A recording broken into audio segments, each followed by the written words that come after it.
Prezados cursistas, sejam bem-vindos ao nosso terceiro encontro. Inicialmente, vamos resumir um pouco sobre o que já estudamos na nossa primeira semana. Bem, inicialmente nós abordamos as questões relacionadas ao surgimento do Estado, ao Estado absolutista e ao Estado de Direito. Estudamos sobre o controle do poder. Vimos como surgiu e como é composta a República Federativa do Brasil e a influência exercida pelo modelo norte-americano de nossa federação para a criação da nossa República Federativa do Brasil. Estudamos também sobre a criação e a importância das leis para a organização das relações humanas. E, por fim, falamos sobre o processo legislativo brasileiro, ou seja, como se dá, na prática, a criação das leis pelos nossos representantes, sobretudo no âmbito federal, através do nosso Congresso Nacional. Já no nosso segundo encontro, estudamos sobre o direito do trabalho. Inicialmente abordamos a evolução histórica desse direito, vimos o conceito e os princípios aplicáveis, estudamos a forma e os requisitos de validade do contrato de trabalho. Falamos dos conceitos e características do empregado e do empregador e diferenciamos a remuneração do salário.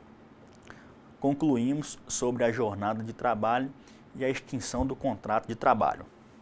Agora, nós vamos tratar sobre o Código Civil, abordando um conceito sobre o seu início, o que é aplicável o Código Civil nas nossas relações humanas, tanto das pessoas naturais como das pessoas jurídicas, as empresas. Vamos adentrar um pouco sobre os contratos, uma parte do Código Civil que orienta e nos regula sobre a forma de contratar em diversos setores da nossa sociedade. Vamos abordar os requisitos de existência e validade dos contratos, ou seja, o que é possível nos contratos e o que não pode ser realizado, o que pode vir a trazer um contrato a ser nulo ou anulável. E especificamente na nossa atividade de logística, nós vamos falar sobre os contratos de transportes e os contratos de seguros, que são as duas modalidades aplicáveis à espécie na atividade exercida pelos profissionais de logística. Bem, o direito civil é a principal matéria do direito privado e é o conjunto de normas jurídicas que tem por função regular as relações entre as pessoas. Tendo em vista ser o direito que cuida das relações particulares, o direito civil inicia sua atuação com o nascimento das pessoas e daí se eterniza. O direito civil é o direito que trata das nossas questões pessoais e patrimoniais. No nosso ordenamento jurídico, o principal conjunto de normas do direito civil é o Código Civil Brasileiro. Neste código, há abordagem sobre o nascimento e registro de pessoas naturais, sobre os atos, fatos e negócios jurídicos, bens e direitos, sobre as obrigações, os contratos, a posse e a propriedade, o empresário e tipos de sociedades, a família, as sucessões, a morte e herança. A ideia de reunir as regras de convivência em sociedade em um único volume chegou ao Brasil por influência de Napoleão Bonaparte. Essa ideia vem em função da existência do Código Civil francês, que era acessível a uma grande quantidade de pessoas e tinha por objetivo popularizar a lei em todo o território francês. Desta forma, foi consolidada a intenção do Código Civil, que é prever e sistematizar as regras essenciais para a vida das pessoas em suas relações privadas cotidianas, do nascimento até depois da morte. Em relação à nossa matéria, vamos tratar de forma específica sobre a parte do direito civil que trata sobre os contratos, elemento indispensável para o exercício da atividade de logística.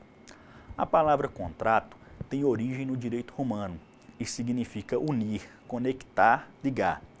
Esta palavra vem com a ideia que os contratos transmitem, qual seja a ligação de indivíduos por meio de um acordo de vontades.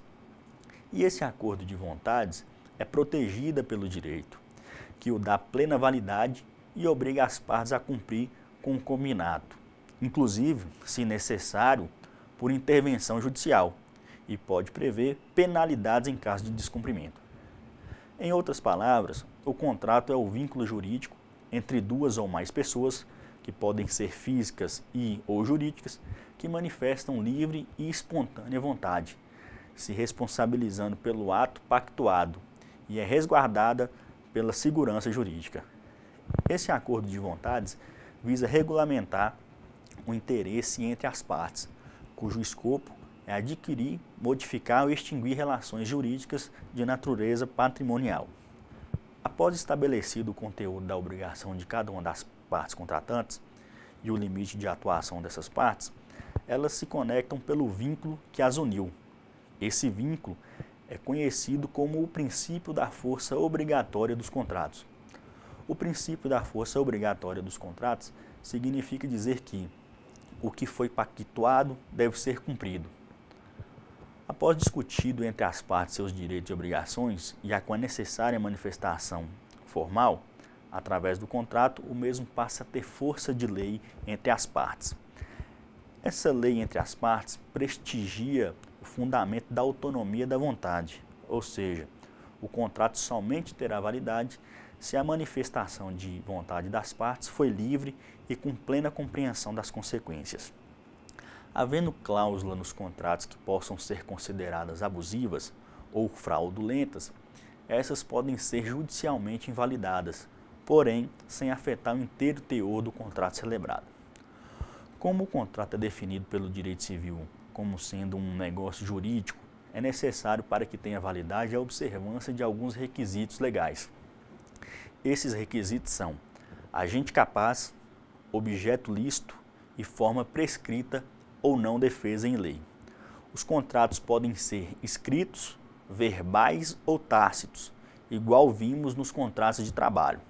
Sobre as nulidades que podem afetar os contratos, estas são divididas em dois tipos: a nulidade absoluta, ou seja, a que por vício grave não tem eficácia jurídica, e a nulidade relativa, que abrange os vícios de consentimento.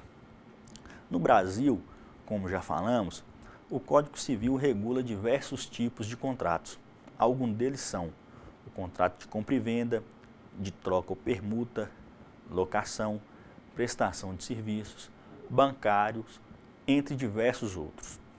Na atividade de logística, os dois principais contratos são o de transporte e o de seguro. No direito civil, os contratos de transportes estão regulados no capítulo 14 do Código Civil, estando presente entre os artigos 730 e 756 deste Código. Bem, pelo contrato de transporte, alguém se obriga, mediante retribuição, a transportar de um lugar para outro pessoas ou coisas. O Código Civil diz que nos contratos de transportes cumulativos, cada transportador se obriga a cumprir o contrato relativamente ao respectivo percurso, respondendo pelos danos nele causados a pessoas ou coisas. Como falamos, pode haver penalidades em função do descumprimento dos contratos. E complementando o que falamos anteriormente, caso haja dano resultante do atraso ou interrupção da viagem, este será determinado em razão da totalidade do percurso. Falamos que há duas modalidades de contrato de transportes, o de pessoas e o de coisas. No contrato de pessoas, ao se obrigar a transportar pessoas, o transportador responde pelos danos causados às pessoas transportadas e às suas bagagens. Porém, o transportador pode exigir declaração do valor da bagagem a fim de fixar o limite de eventual indenização. É importante destacar que não se subordina às normas do contrato de transporte o feito gratuitamente, por amizade ou cortesia.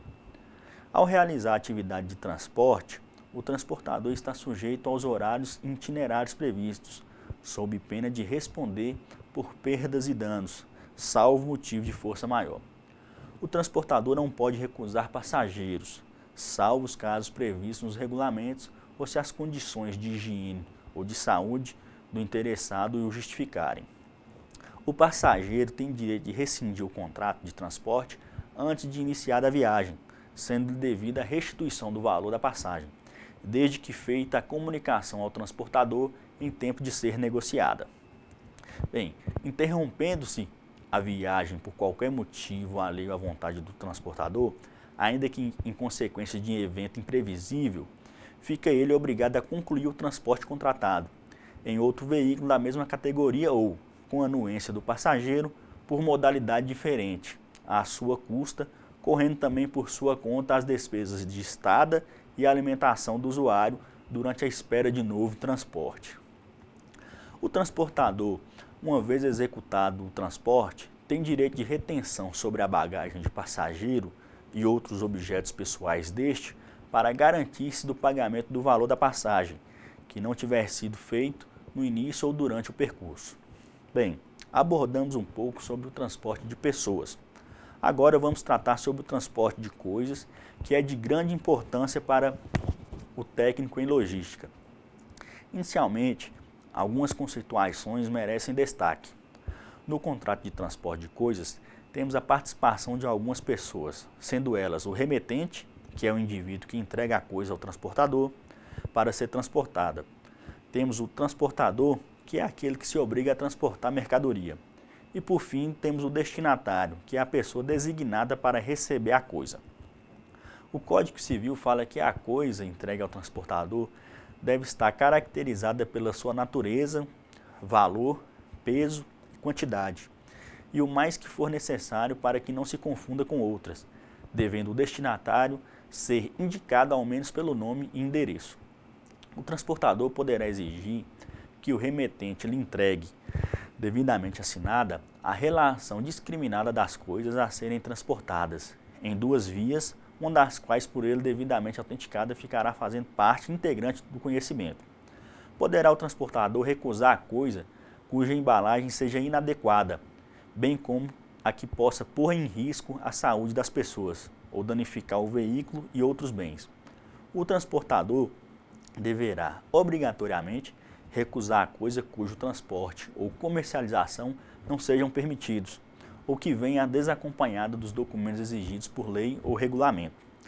Até a entrega da coisa, pode o remetente desistir do transporte e pedi-la de volta, ou ordenar que seja entregue a outro destinatário, pagando, em ambos os casos, os acréscimos de despesas decorrentes da contraordem, mais as perdas e danos que houver.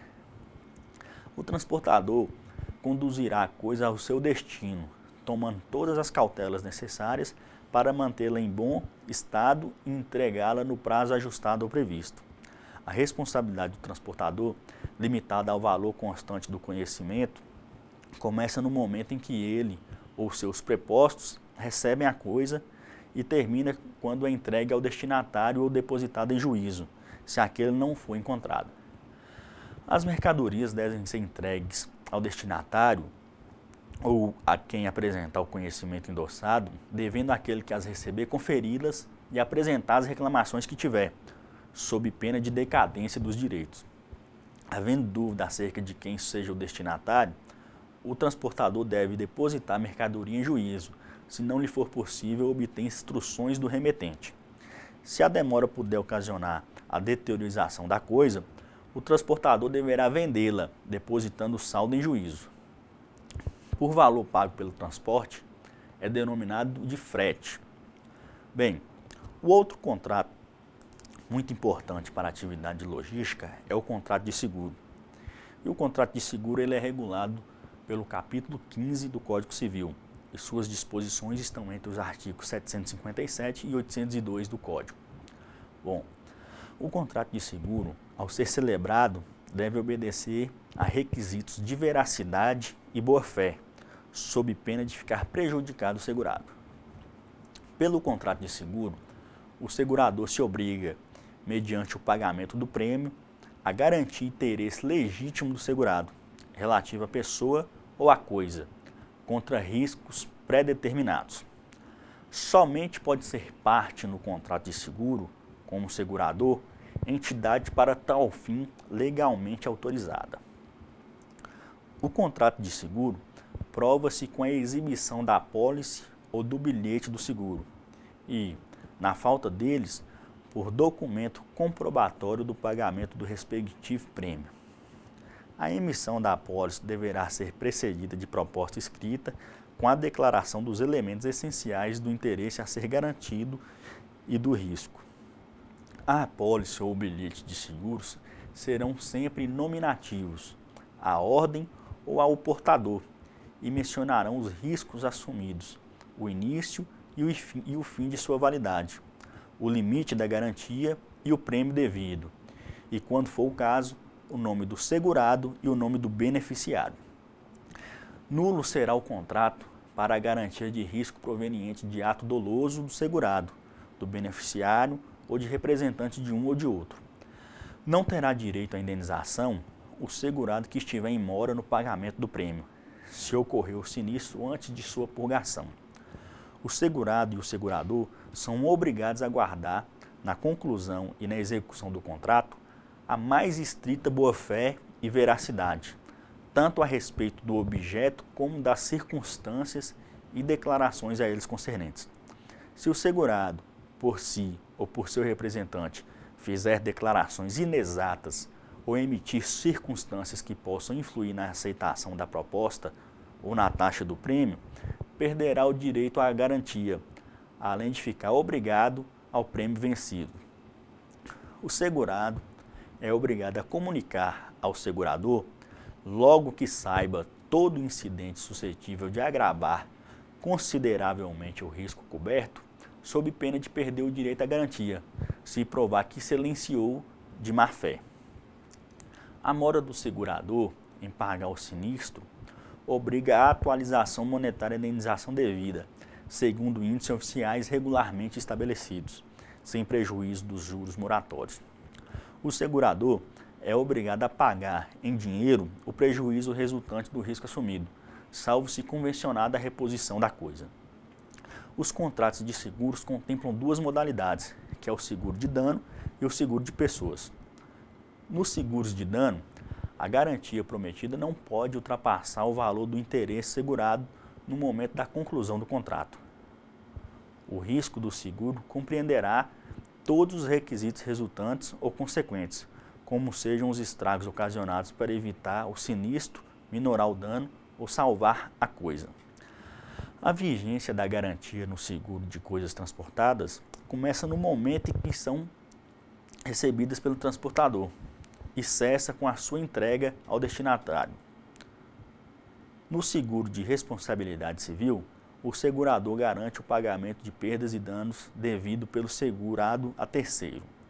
Nos seguros de responsabilidade legalmente obrigatórios, a indenização por sinistro será paga pelo segurador, diretamente ao terceiro prejudicado. Já no seguro de pessoas, o capital segurado é livremente estipulado pelo proponente, que pode contratar mais de um seguro sobre o mesmo interesse com o mesmo ou diversos seguradores. No seguro sobre a vida de outros, o proponente é obrigado a declarar, sob pena de falsidade, o seu interesse pela preservação da vida do segurado. E se o segurado não renunciar à faculdade, ou se o segurado não tiver como causa declarada a garantia de alguma obrigação, é lícita a substituição do beneficiário, por ato entre vivos ou de última vontade. No seguro de vida ou de acidentes pessoais, para o caso de morte, o capital estipulado não será sujeito a dívidas do segurado, nem se considera herança para todos os efeitos do direito. O beneficiário não tem direito ao capital estipulado quando o segurado se suicida nos primeiros 2 anos de vigência inicial do contrato ou da sua recondução depois de suspenso. O segurador não pode eximir-se ao pagamento do seguro, ainda que a apólice conste a restrição, se a morte ou a incapacidade do segurado provier da utilização de meio de transporte mais arriscado, da prestação de serviço militar, da prática de esporte ou de atos de humanidade em auxílio de outra pessoa. Bem, cursistas, chegamos ao final do nosso terceiro encontro e, em resumo, tratamos sobre a importância do direito civil nas relações humanas. Vimos a importância dos contratos para regular as nossas manifestações de vontade e, em atenção ao exercício da atividade logística, trabalhamos com os contratos de transporte e de seguro. Espero que tenham gostado do nosso encontro e agora é com vocês. Forte abraço a todos, nos vemos em breve.